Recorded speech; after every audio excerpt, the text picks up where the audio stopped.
Just like in the material world, when we serve somebody, we become tired, we become detestful, do not like to serve. But if we serve Krishna, then we shall feel some ecstasy in increasing the service.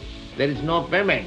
Still, a person engaged in Krishna's service, in Krishna consciousness, he will be encouraged to serve more and more. This is the distinction. In the material platform, if you serve somebody, you will find tired, satiated, you won't like. But if you engage yourself in the service of Krishna, you will find yourself more energetic. You like to serve more and more. That is the test. If I feel tired, then that is material.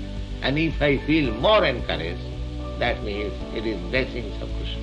The Krishna Madhurya. So one is engaged in service of Krishna, not officially or to make show. He feels enlivened in understanding the transcendental sense.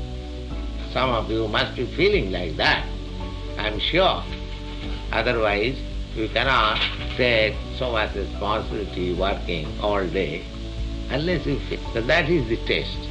Krishna Madhurya. There is some transcendental ecstasy, feeling in the service of the Lord. In the beginning, we may not release that transcendental feeling, but as we go on increasing, we will feel it. Krishna Shiva Kare Krishna Rāsa Sadhana. This is called Krishna Rāsa. Just like anything we do, there is some humor, there is some taste. Suppose a person writes poetry. In writing that poetry, he feels some taste, therefore he writes. Somebody plays on flute, so everything. Somebody drinks, so there is some particular taste. Similarly, transcendentally, we will have a taste for Krishna's service.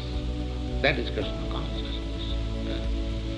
A taste of mellow, or what is called a humor. You like to serve more and more. The more you serve, you like to serve more and more. That is transcendental service.